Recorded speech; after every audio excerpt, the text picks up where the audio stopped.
আজকে আমি তৈরি করব কাঁচা লঙ্কার আচার। লঙ্কার আচারটা রাখার জন্য একটা কাচের বয়াম আমি ভালো করে ধুয়ে পরিষ্কার করে নিয়েছি। হ্যালো ফ্রেন্ড, রীতা রায়ের রান্নাঘরে আপনাদের সকলকে স্বাগত। এদিকে লঙ্কাটা আমি ধুয়ে ভালো করে জল ঝরিয়ে নিয়েছি, একদম শুকিয়ে নিয়েছি। কিছু মশলা আমি এখানে নিয়েছি: সাদা সর্ষে, গোটা জিরে, ধনে, কালো সর্ষে, পাঁচফোড়ন আর গোলমরিচ। এদিকে ভিনিগার নিয়ে নিয়েছি, একটা লেবু নিয়ে নিয়েছি। লঙ্কাগুলো আমি ছোট ছোট করে কেটে নেব। আপনারা যেভাবেই পারবেন সেইভাবেই কেটে নেবেন, ছুরি দিয়ে বা কাঁচি দিয়ে। আমি ছুরি দিয়েই কেটে নিয়েছি। এখানে এই সমস্তগুলো কেটে নিয়েছি। এবার লেবুটাকে আমি কেটে নেব। লঙ্কার মধ্যেই আমি লেবুর রস দিয়ে দেব। এখানে আমি 500 গ্রাম লঙ্কা কেটে নিয়েছি। অন্যদিকে আমি কড়াইতে যে শুকনো মশলাগুলো নিয়েছিলাম সেগুলো একটু ভেজে নেব।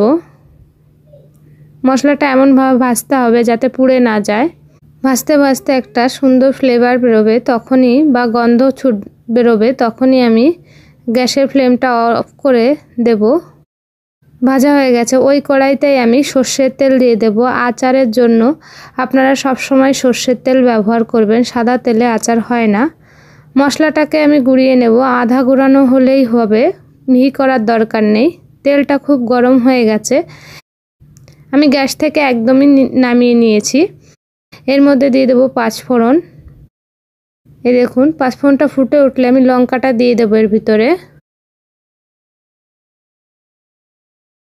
লঙ্কা দেওয়ার পরে এক এক করে আমি মশলাগুলো অ্যাড করব। দিয়ে দেবো লঙ্কার গুঁড়ো সামান্য পরিমাণে।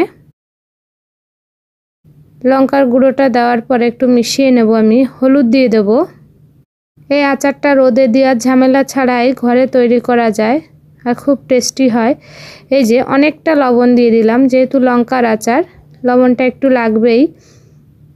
লবণটা দেওয়ার পরে আমি মিশিয়ে নেব। এরপরে যে ভাজা মশলাটা আমি তৈরি করেছিলাম সেটাকে দিয়ে দেব।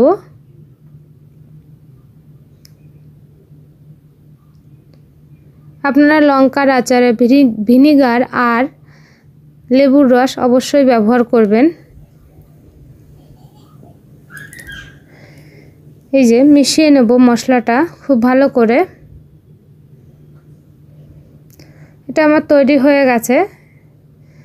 এবার লাস্টে আমি দিয়ে দেবো ভিনিগার।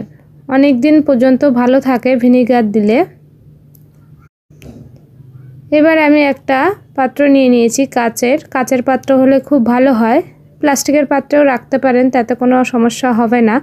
এবার ধুয়ে মুছে ভালো করে জল ঝরিয়ে এটাকে রাখতে হবে। এই যে আমি তুলে নিচ্ছি।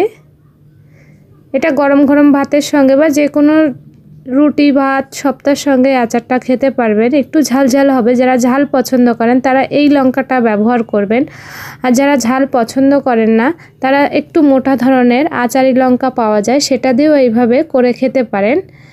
রান্নাটা ভালো লাগলে আমার চ্যানেলটিকে সাবস্ক্রাইব করেন, লাইক করবেন, কমেন্ট করবেন।